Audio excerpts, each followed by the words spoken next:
Good morning, everyone. We are up to Perek Hey, Mishnah Vav, Chapter 5, Mishnah 6. So the Mishnah is going to be discussing a drink called temed. And temed is where they would mix water onto wine sediment and let it soak. And then some of the juice that is in the sediment would come out into the water. And at the end of the day, it's a pretty, it tastes like a low quality wine, really probably depending on how much of the wine of the liquid comes out from the sediment. But the question is going to be really, how do we look at this? When after the water soaks after the water is poured on the sediment and they soak together, and there is some juice that's released into the water, what status does this drink temed have? Is it water with wine flavoring, or is it wine? So the Mishnah says like this, and the difference is going to be that if it's water, you don't separate trimus and isis from it. If it's wine, you do. So Mesamed v'nasan mayim b'mida.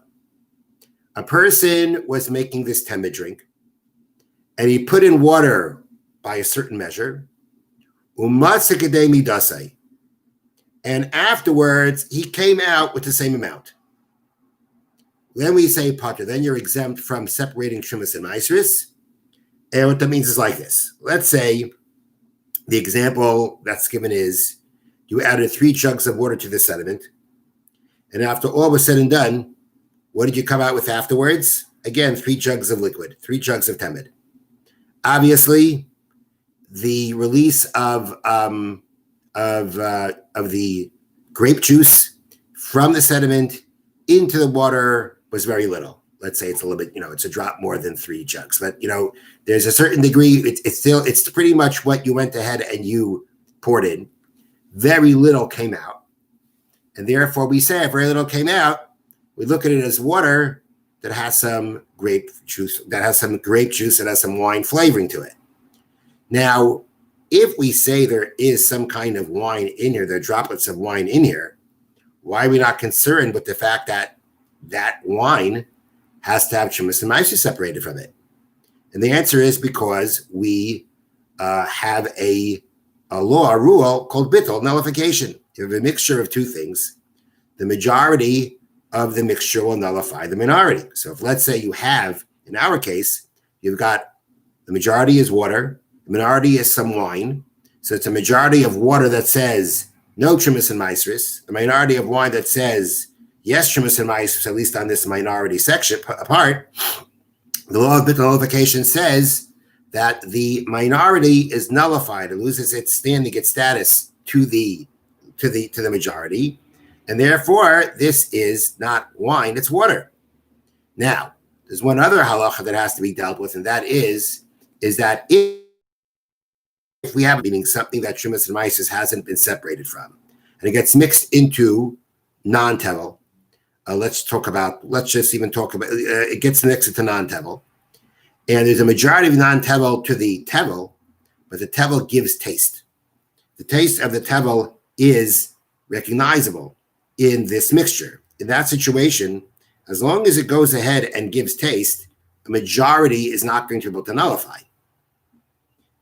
And here, it may very well be that the wine is a minority to the water, but it's giving some kind of a taste, some kind of a flavor to it, and therefore shouldn't be nullified.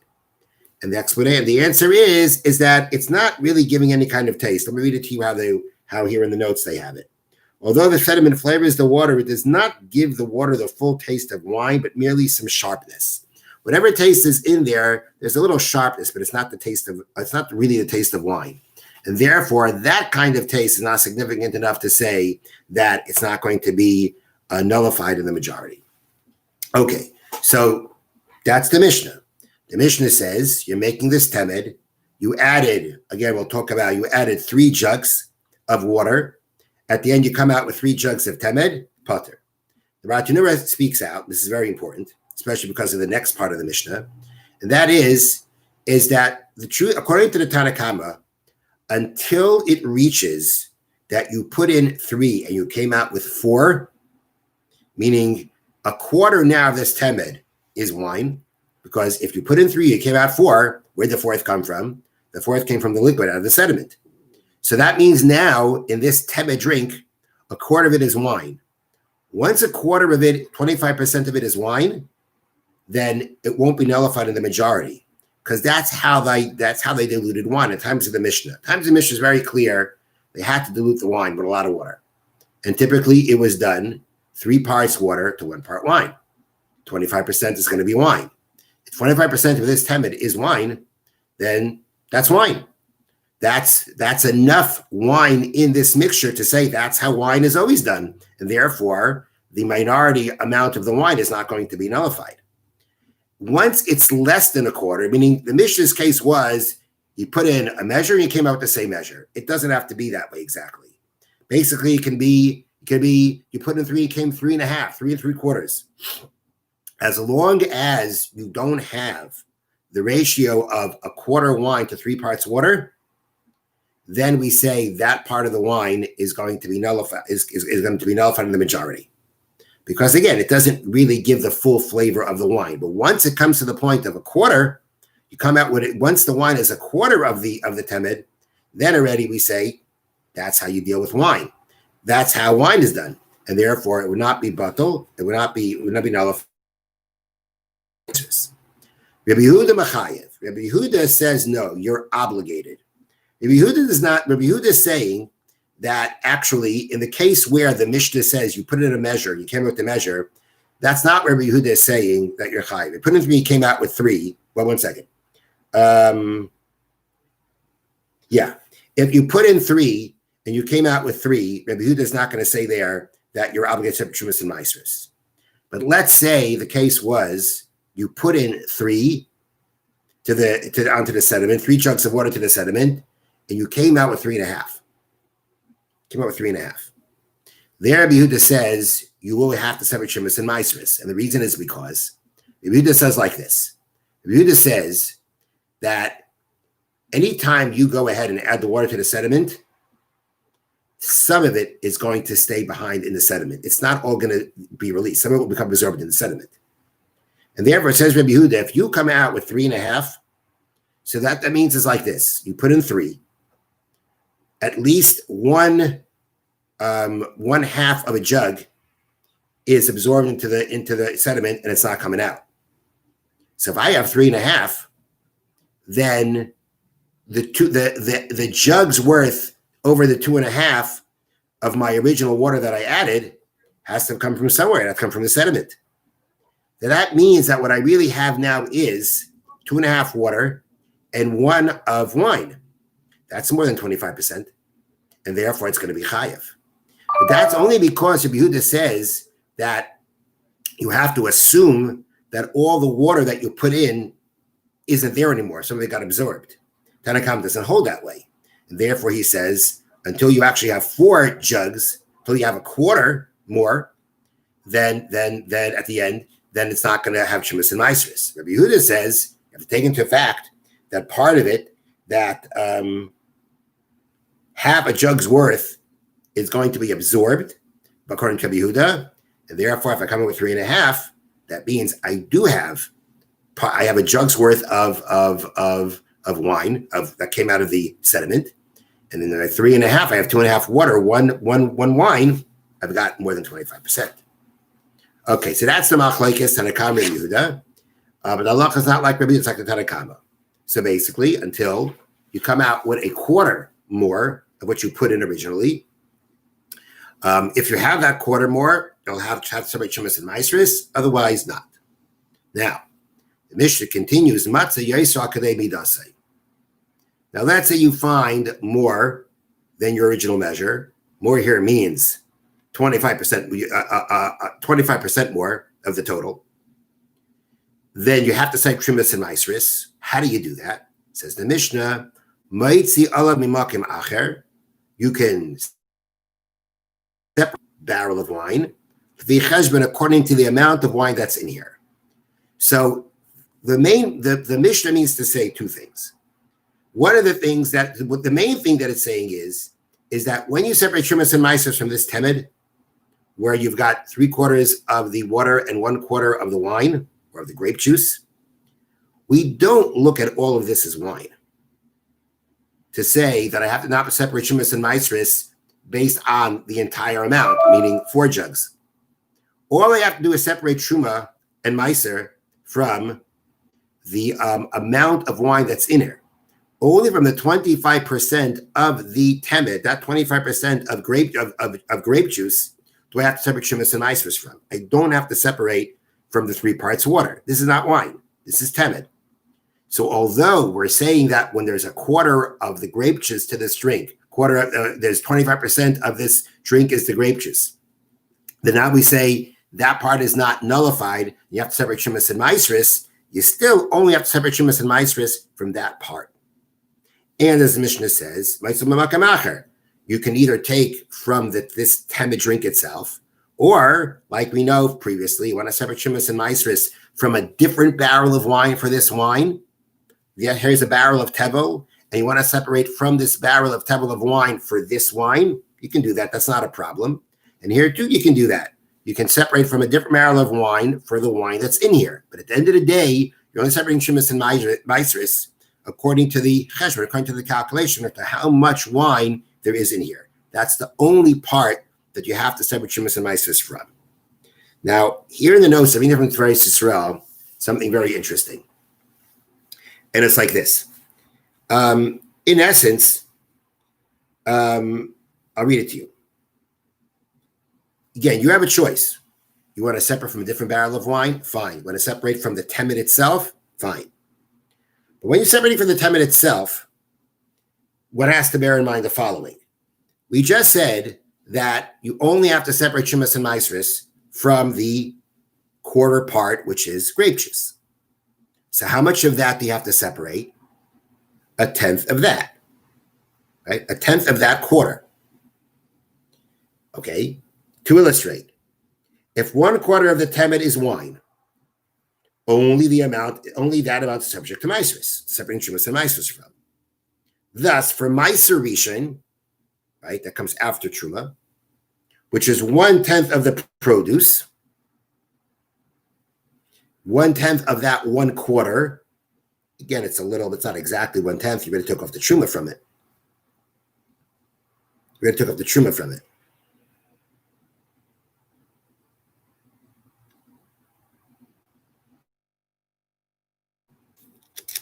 Just 1 second.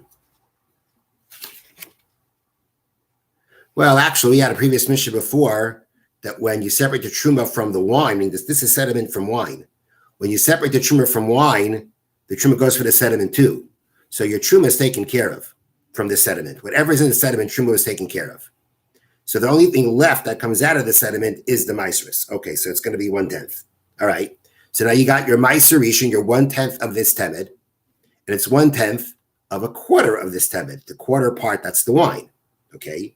So that's for Maaser Rishon, which is 1/10 of the produce, you would have to separate 1/4 of 1/10 of the temet. Okay.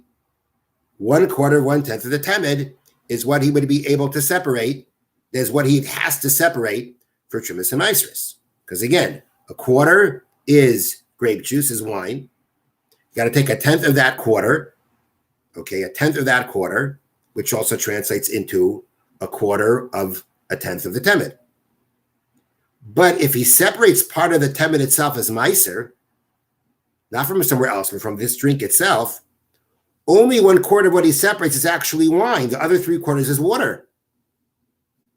You can't separate exactly the wine part. It's always going to be mixed with water. And water can't be Maaser. Since water cannot serve as Maaser, he will end up having to separate a full 1/10 of the temet as Maaser Rishon.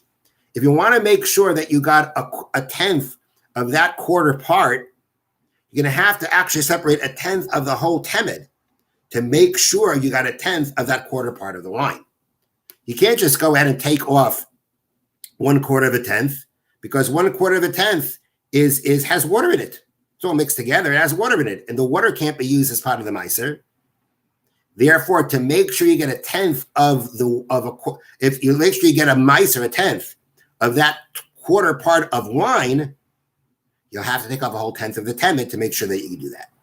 So if you go ahead and you separate for this temet, for the wine of the temet from somewhere else, then from that somewhere else, which is wine, you'll separate a quarter of a tenth of the amount that's here, and you're done. And everything's fine. Everything's done. If you're separating it from the temet itself, to make sure you get the meiser on that quarter, you have to separate a tenth of the whole temet.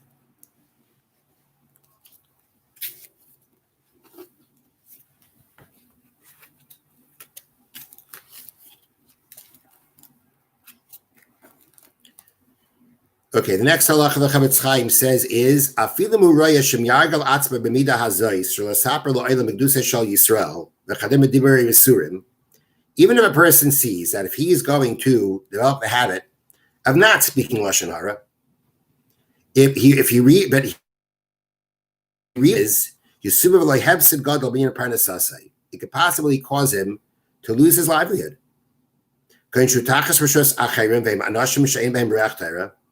He's, let's say, working for people that are not serious about Torah observance. And the problem is that those people will not care about Lashon Harah. And therefore, they're going to expect to hear from you some negative statements about the competition, about other people. And their expectation can go so far. If they see someone that doesn't talk the way they do, but consider him some kind of a fool. I mean, how does this? This guy doesn't mention doesn't talk any of this kind of juicy information. Well, what's the matter with him? There must be something wrong with him. Okay, and because of that, they'll make him lose his job. The result will be he'll have no way to support his family. So here's a situation. It's got a situation where if he doesn't speak Lashon Harah, he's going to lose his job. Now the Chavetz Chaim's case is he works for people. People expect him to speak Lashon Harah because they consider that a sign of intelligence or being sharp. And if this guy doesn't do that, they don't consider him sharp enough. And therefore, they're just going to say, we don't need this guy around here. And they're going to fire him for it. Let's say even more. Let's say the boss says to you, demands that you speak Lashon Harah in a way that if you don't, you speak Lashon Harah, and if you don't, you're done. You're gone. Says the Chavetz Chaim, Avapi Kain Aser. Nonetheless, it's forbidden to speak Lashon Harah even under those circumstances.